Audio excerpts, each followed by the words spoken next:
Assalamualaikum warahmatullahi wabarakatuh. Cerita ini adalah karya fiksi yang terinspirasi dari kisah nyata para penyintas bencana. Kemiripan dengan peristiwa atau tokoh tertentu bukan disengaja dan dimaksudkan untuk menumbuhkan empati serta harapan.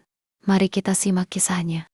Malam itu hujan turun deras. Bukan seperti gerimis yang bisa diabaikan, tapi hujan yang memaksa semua orang berhenti dan pasrah. Terpal biru terbentang seadanya, diikat dengan tali plastik, berderit setiap kali angin lewat. Lampu darurat menyala redup, cukup untuk melihat wajah-wajah lelah yang tak sempat lagi menyembunyikan duka. Sari duduk bersila di tanah yang masih basah. Celananya kotor lumpur, bajunya belum sempat diganti sejak sore. Di pelukannya, anaknya tertidur dengan napas berat. Sesekali terisak kecil tanpa sadar. Sari mengusap punggungnya pelan sambil berbisik lirih, "Tenang ya nak, Allah masih jaga kita." Beberapa jam lalu, ia masih sempat mengambil Al-Quran kecil dari lemari sebelum rumah itu roboh. Kini mushaf itu ia simpan di tas kain yang mulai lembab. Setiap kali hatinya goyah, ia menempelkan tas itu ke dadanya, seolah ingin memastikan bahwa iman belum ikut hilang bersama rumah. Di sekitar tenda,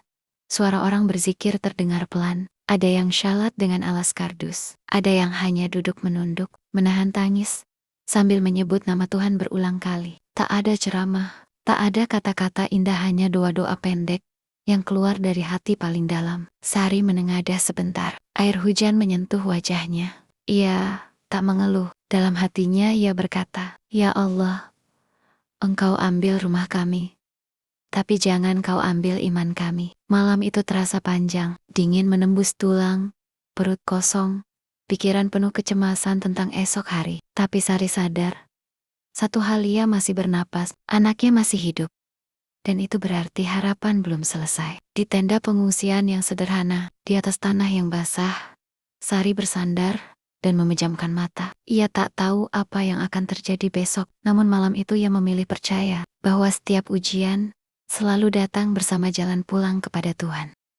Azan subuh berkumandang dari pengeras suara darurat. Suaranya pecah dan tertahan angin. Namun bagi para pengungsi, panggilan itu terdengar seperti pengingat bahwa hidup masih berjalan. Sari terbangun sebelum azan selesai. Badannya pegal, matanya perih karena kurang tidur. Tapi ia tetap bangkit. Ia mengambil air dari jerigen bersama ibu-ibu lain. Antrean panjang, wajah-wajah masih kaku. Belum banyak bicara. Air dingin menyentuh kulit, membuatnya sedikit sadar dari mimpi buruk semalam. Dengan air seadanya, Sari berwudhu di atas tanah beralas tikar tipis. Ia salat subuh sambil menahan gemetar, bukan hanya karena dingin, tapi karena beratnya pikiran. "Ya Allah," doanya singkat, "aku tidak tahu harus mulai dari mana." Setelah salat, anaknya terbangun dan menangis minta makan. Sari menggendongnya, ikut mengantre pembagian sarapan, sepiring nasi putih, dan sepotong telur, dibungkus daun pisang. Ia menerimanya dengan ucapan terima kasih yang tulus. Makanan itu tak banyak, tapi cukup untuk membuat perut tak sepenuhnya kosong. Sari menyuapi anaknya lebih dulu. Ia sendiri makan belakangan.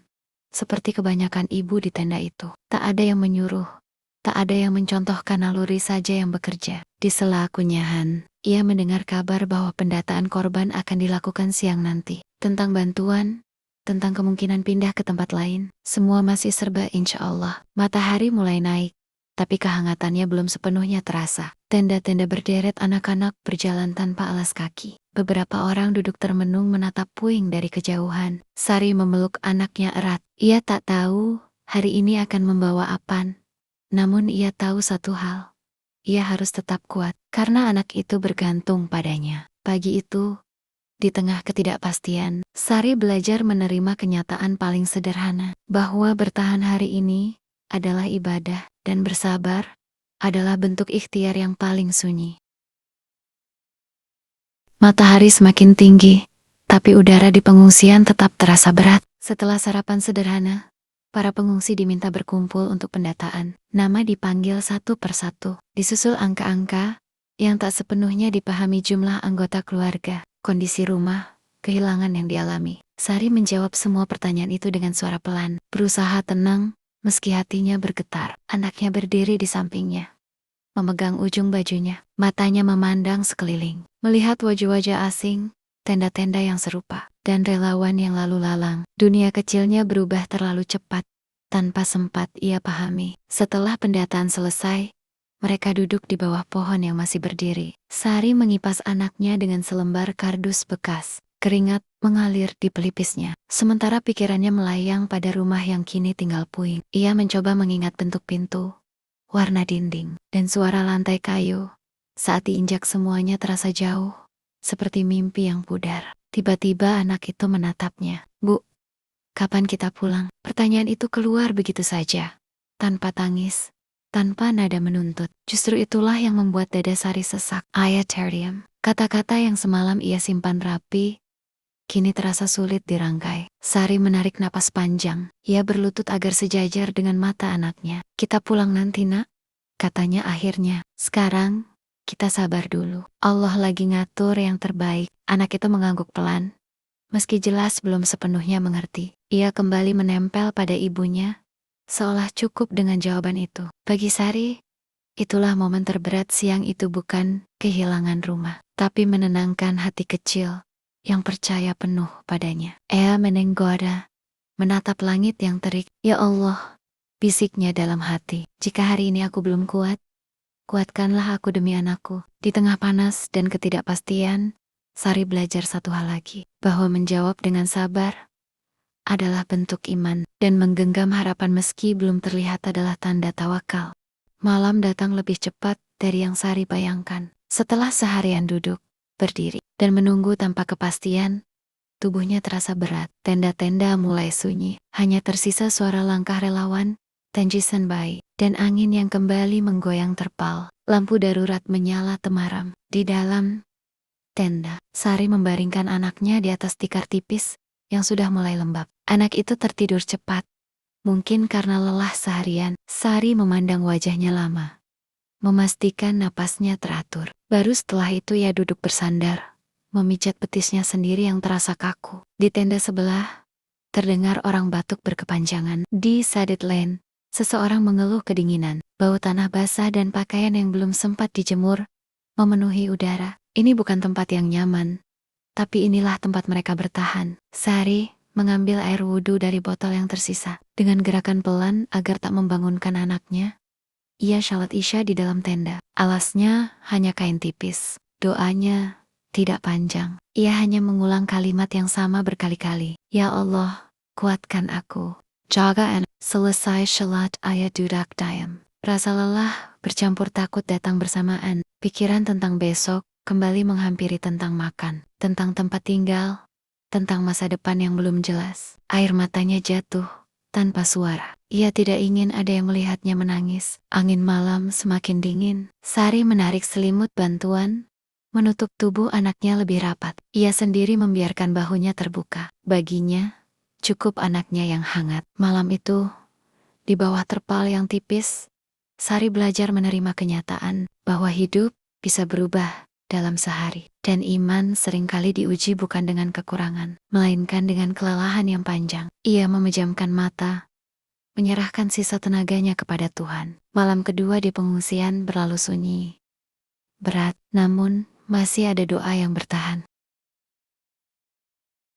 Pagi itu tidak datang dengan keajaiban. Tenda masih berdiri di tempat yang sama. Tanah masih basah, dan hidup belum sepenuhnya mudah. Namun ada sesuatu yang berbeda. Sari terbangun dengan napas yang lebih ringan, seolah hatinya mulai menerima bahwa bertahan juga bagian dari rencana Tuhan. Anaknya sudah bangun lebih dulu. Ia duduk di depan tenda, memainkan potongan plastik yang dijadikan mainan. Sesekali ia tertawa kecil, bukan tawa lepas, tapi cukup untuk membuat Sari tersenyum. Di tengah keterbatasan, anak itu tetap menemukan cara untuk merasa aman. Hari itu, relawan kembali datang. Ada yang membawa buku tulis, ada yang membuka kelas darurat. Anak-anak dikumpulkan, diajak bernyanyi, dan menggambar. Sari memperhatikan dari kejauhan. Ia tidak banyak berharap, tapi cukup lega melihat anaknya kembali menjadi anak-anak meski hanya sebentar. Sari membantu sebisanya, membersihkan area tenda, membagikan air minum, mendengarkan cerita sesama pengungsi. Dari sana ia belajar bahwa luka mereka berbeda-beda, Tetapi ketabahan bisa dibagi. Tak ada yang merasa paling menderita. Semua saling menguatkan dengan cara sederhana. Sore menjelang, Sari duduk di depan tenda, memandangi langit yang mulai berwarna keemasan. Ia tidak lagi bertanya kapan semua ini akan berakhir. Ia hanya berdoa agar diberi kekuatan untuk menjalani hari demi hari. Dalam hatinya, ia berkata, "Ya Allah, jika rumah belum bisa kembali, jadikan hatiku tempat yang cukup untuk berharap." Di pengungsian yang sederhana, Sari akhirnya mengerti. Asa tidak selalu datang sebagai jawaban besar. Kadang ia hadir sebagai tawa kecil, sebagai hari yang berhasil dilewati, sebagai iman yang tetap hidup meski diuji berkali-kali. Dan di sanalah asa tumbuh pelan-pelan, tidak berisik, tidak mencolok, tetapi cukup kuat untuk membuat mereka terus melangkah. Tenda itu mungkin hanya terbuat dari terpal tipis. Angin masih bisa masuk, hujan masih terdengar jelas. Namun di dalamnya, Sari dan anaknya belajar satu hal yang tak pernah runtuh. Keyakinan, mereka belum tahu kapan akan pulang, belum tahu seperti apa rumah baru akan berdiri. Tapi hari demi hari yang berhasil dilewati, menjadi bukti bahwa hidup tidak berhenti di titik. Sari menatap anaknya yang tertidur dengan tenang. Ia tersenyum kecil, lalu berbisik dalam hati, "Selama kita masih bisa berdoa, kita belum kalah." Di tenda pengungsian itu, asa memang tumbuh pelan-pelan, tidak dengan janji besar, melainkan dengan sabar yang dipelihara, iman yang dijaga, dan langkah kecil yang terus maju. Jika hari ini kamu sedang diuji, ingatlah kamu tidak sendiri. Mari belajar sabar bersama, kuatkan doa, dan jaga harapan sekecil apapun itu. Bagikan cerita ini agar menjadi pengingat bahwa harapan selalu punya jalan, karena pada akhirnya mereka yang bertahan dengan harapan akan menemukan jalan pulang, meski lewat cara yang tak pernah mereka bayangkan. Akhirnya kami mengucapkan terima kasih yang tak terhingga. Wassalamualaikum warahmatullahi wabarakatuh.